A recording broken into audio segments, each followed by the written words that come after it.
పితా పుత్ర పవిత్రాత్మ నామమున ఆమెన్. జ్ఞానవాణి వీక్షకులందరికీ శుభోదయం. ఈరోజు మనం పునీత యోహాను గారి పండుగను జరుపుకొనుచున్నాం.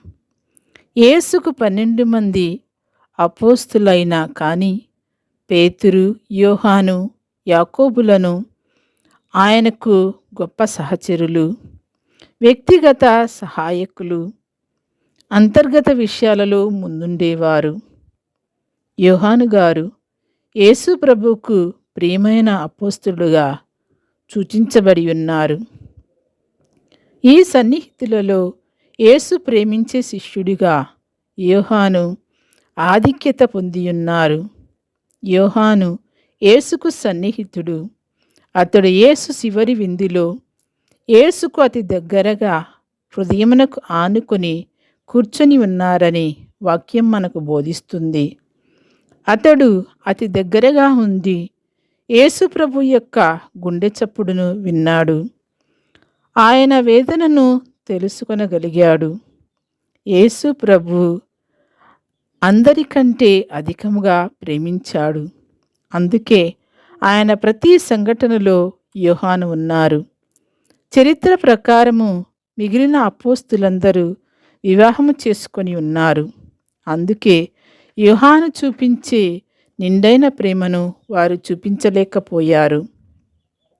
దీనిని బట్టి వివాహము చేసుకున్నవారు అతి సన్నిహితంగా దేవునితో ఉండి సేవ చేయలేరని అనేక మంది వివాహము చేసుకోకుండా కన్యాస్త్రీలుగా, గురువులుగా, సేవకులుగా అభిషేకం పొంది అతి సన్నిహితముగా దేవునితో ఉంటూ దేవుని ప్రేమను తమ యొక్క మాటల ద్వారా, సహాయ కార్యక్రమాల ద్వారా, అనేక అపోస్తలిక కార్యాల ద్వారా ఎంతోమందికి సేవను అందిస్తున్నారు. కానీ ఈరోజు మనం ప్రశ్నించుకోవలసినది, క్రీస్తుని యోహాను వలె ప్రేమించగలుగుతున్నామా? ఒంటరిగా ఉండి మన జీవితాలు అర్పించిన మనం ఆయన హృదయస్వరమును వినగలుగుతున్నామా? యోహాను సంతోష సమయాలలో, మహిమ సమయాలలోనే యేసుతో ఉండలేదు. శిలువ మరణ సమయంలో కూడా యేసుతోనే ఉన్నారు. శిలువ చెంతనే ఉన్నారు. అందుకే యేసు ప్రభు తన సొంత తల్లినే తనకు తల్లిగా వసగారు. కన్యలుగా, సేవకులుగా, గురువులుగా మనందరికీ ఈ లోకములో ఉన్నటువంటి అనాథలను, విధవరాండ్రను, పేదలను అప్పగించి ఉన్నారు. మన పనిలో మనం యేసుకు ప్రేమైన శిష్యులుగా, శిష్యురాండ్రగా ఉండుటకు దేవుని శక్తితో ప్రయత్నించుదాం. అనేక మంది బిడ్డలందరినీ మన బిడ్డలుగా అంగీకరించి, తల్లులందరినీ మన తల్లులుగా అంగీకరించి వారి సేవలో తరించుదాం. ప్రార్థన.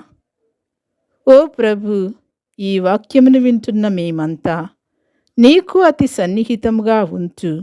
మాకు మీరిచ్చిన కుటుంబమును బాధ్యతతో అంగీకరించి సేవ చేసే సేవకులుగా మమ్మందరినీ తీర్చిదిద్దమని మా తండ్రి అయిన యేసు నామమున అడిగి వేడుకొంచున్నాం తండ్రి. ఆమెన్.